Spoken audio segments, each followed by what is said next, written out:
Vladimir Poutine traduit pour crime de guerre en Syrie devant la Cour pénale internationale.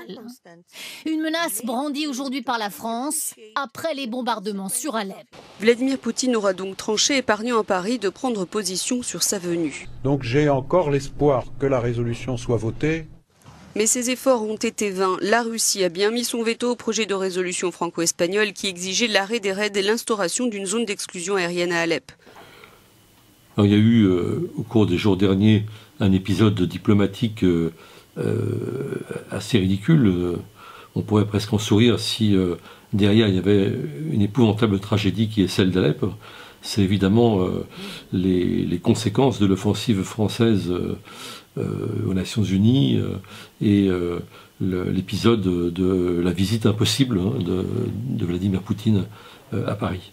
Alors moi, pour que ce soit tout à fait clair, je trouve tout à fait honorable le discours français aux Nations Unies qui dénonce les bombes sur Alep et qui accuse la Russie de complicité de crimes de guerre. Je me demande même si c'est de la complicité parce que en fait, il se révèle maintenant que les bombes sont surtout russes, donc sont tout à fait en première ligne dans le massacre, plus encore que Bachar el-Assad. Mais ce qui ne va pas dans cette affaire, c'est que ayant invité Poutine à Paris et étant très embarrassé par le fait qu'ensuite, difficile de parler qu'un criminel de guerre, parce que c'est comme ça qu'il l'avait lui-même qualifié, François Hollande a tergiversé, comme d'habitude, hésité, tourné en rond, etc. Et que finalement, au lieu d'annuler cette visite tout simplement en signe de protestation, il a tenté de la transformer à la va-vite en une réunion sur la Syrie. Évidemment, on imaginait que l'autre n'allait pas tomber dans le panneau.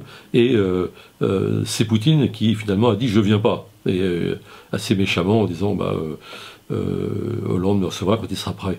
C'est-à-dire que tout le bénéfice, disons, de la protestation symbolique que Hollande était en droit de manifester, finalement a été retourné au profit de Poutine. Voilà, c'est ça que je trouve un peu désastreux. Hein.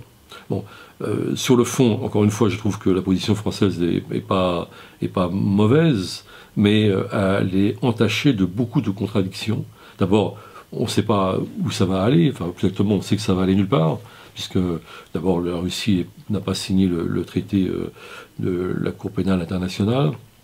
Ensuite, c'est un rapport de force, on ne mènera jamais Poutine devant la Cour pénale internationale. Mais surtout, le plus grave, c'est qu'on a un conflit qui est également tout à fait sanglant au sud de la péninsule arabique, au Yémen, et là, c'est un front renversé. C'est-à-dire que ce sont des rebelles houthis plutôt soutenus par l'Iran qui sont la cible, et puis la population civile, surtout de bombardements épouvantables, et les bombes sont là saoudiennes, et elles sont saoudiennes avec des avions qui sont américains ou français. Et c'est-à-dire que la France et les États-Unis se trouvent là du côté du crime. Et on entend très peu, à part quelques protestations et de vagues communiqués, on ne voit pas les sanctions, on ne voit pas le boycott des armes, on ne voit pas tout ça. Donc voilà qui dévalorise complètement, en tout cas considérablement, la prise de position française sur la Syrie. Je ne dis pas que je ne suis pas dans les deux poids deux mesures. Hein.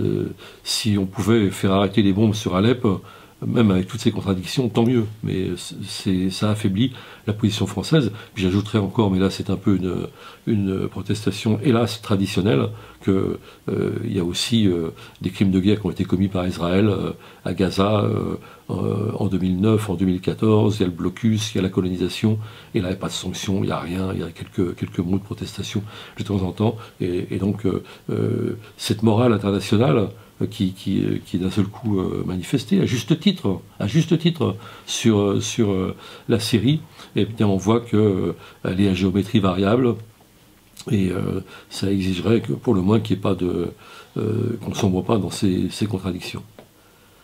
Alors, Politis, cette semaine,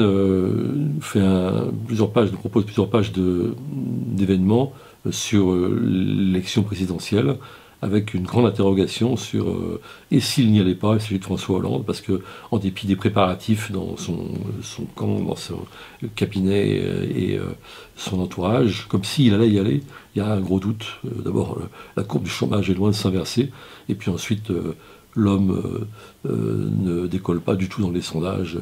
Il est vraiment dans une situation qui est pathétique, hein, et donc on voit mal comment il va y arriver.